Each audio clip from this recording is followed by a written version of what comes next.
Hello and welcome to our daily bulletin. Following are the headlines. AsiaEurope meeting summit wraps up in Ulaanbaatar. Local enterprises optimistic about second half performances.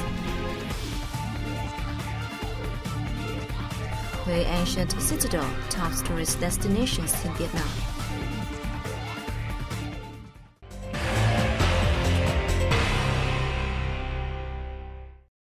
The 11th Asia-Europe Meeting Summit wrapped up in Ulaanbaatar, Mongolia on July 16 with the approval of the Chair's statement and the Ulaanbaatar Declaration stating ASEAN leaders' resolve to strengthen Asia-Europe partnership for the future through connectivity.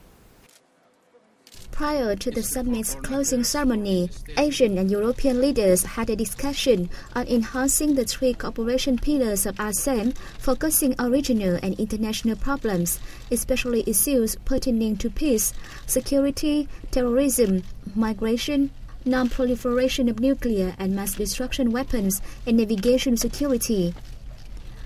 Many participants voiced concerns about recent developments affecting security in Asia, including the East Sea and East China Sea. They urged for self-restraint, not using or threatening to use force and unilateral actions, settling disputes through peaceful measures on the basis of international law, including the 1982 United Nations Convention on the Law of the Sea. In his speech, Vietnamese Prime Minister Nguyễn Xuân Phúc stressed that development, connectivity, and cooperation goals will be unachievable in an environment that is unstable and full of risks. Current complicated developments require both continents to increase constructive dialogue and cooperation, share common interests and responsibilities to ensure peace and stability, so as to garner all resources for realizing the 2030 Agenda for Sustainable Development and other internationally recognized goals, he said.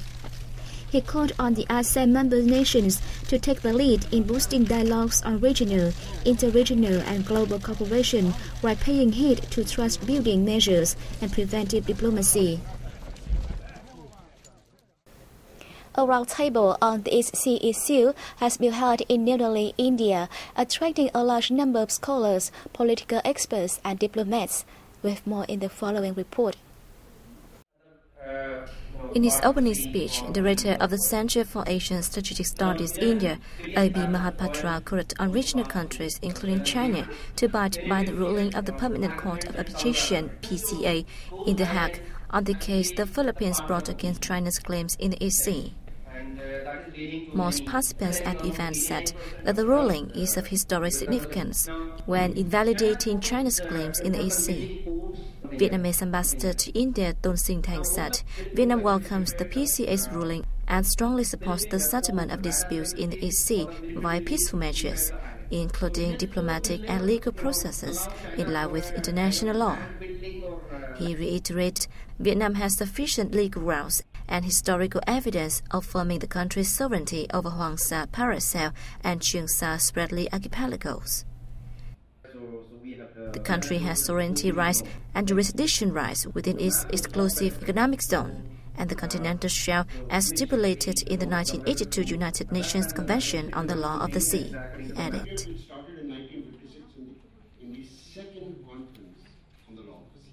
The Pacific Partnership Program 2016 was launched in the central city of Da Nang on July 15 with the participation of Khánh Hòa Hospital ship under the Vietnam People's Navy for the first time. This year's program, the 7th event held in a Vietnamese locality and the 3rd in Da Nang City, also brings together a U.S. hospital ship and a Japanese naval ship, as well as representatives from partner countries, including Australia, Canada, Indonesia, Malaysia, New Zealand, Singapore, the Philippines, and the UK. During the event, participants will directly work with civil health workers in Vietnam and join civil construction projects while holding professional exchanges with naval medical officers aboard the Khánh Hòa Hospital ship. The program will also hold a conference on humanitarian assistance and disaster relief that will end with a disaster response drill. Da Nang City will also hold a football competition for foreign football teams, including those from the US and Japan.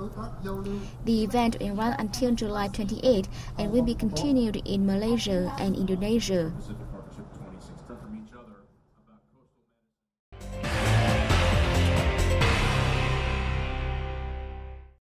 The new headquarters of the Hanoi School of Public Health was inaugurated in the capital city's North Tu Liêm district on July 16. Chairwoman of the National Assembly Nguyễn Thị Kim Ngân attended the event. Relocated in the form of the Build, Operate, Transfer (BOT) on an area of 8.8 hectares, the school is equipped with modern facilities and devices. It is expected to provide training for about 6,000 students. The project will contribute to improving health care for the people in general and the training of preventive medical personnel and health managers in particular. As part of the government's plan to move educational institutions in the downtown to outlying areas, the project aims to meet the increasing demand of healthcare services and medical training and reduce traffic and population pressure in the center of Hanoi. The Hanoi School of Public Health is among 26 universities and colleges in inner Hanoi, where a large number of students are pursuing their study.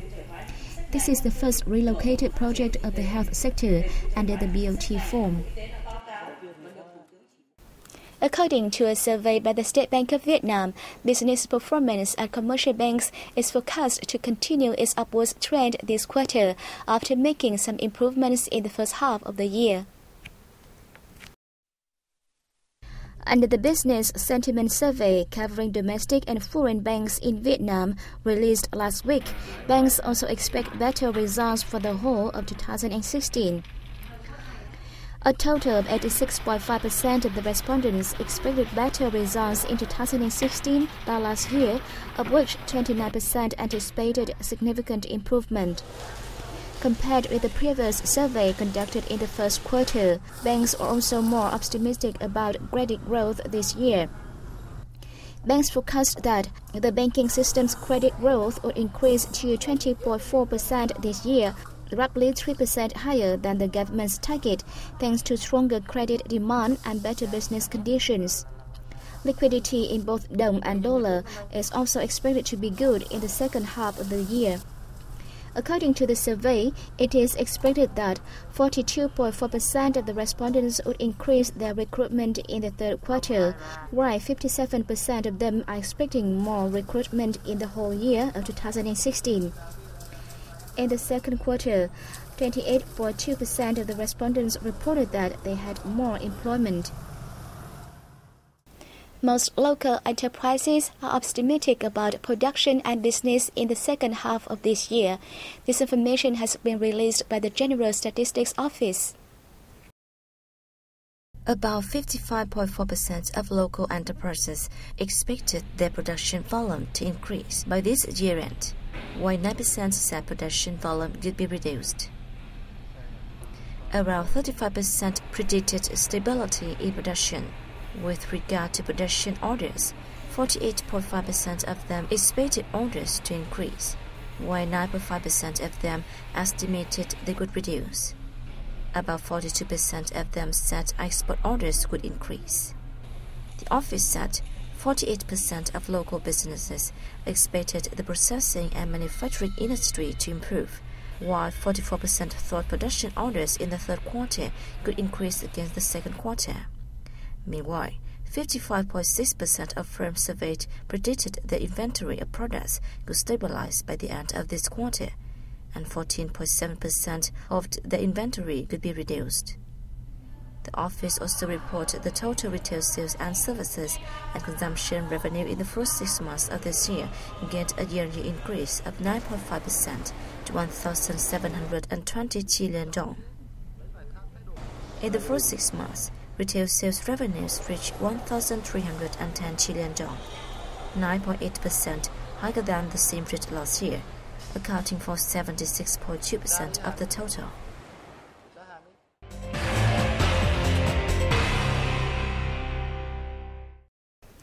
The ancient imperial citadel of Hue City in the central province of Thừa Thiên Huế has been selected the top tourist destination in Vietnam in 2016 by the National Administration of Tourism and the Vietnam Tourism Association.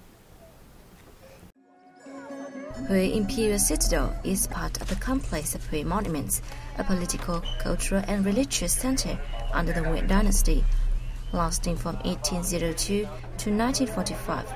That was recognized by UNESCO as a World Cultural Heritage Site in 1993.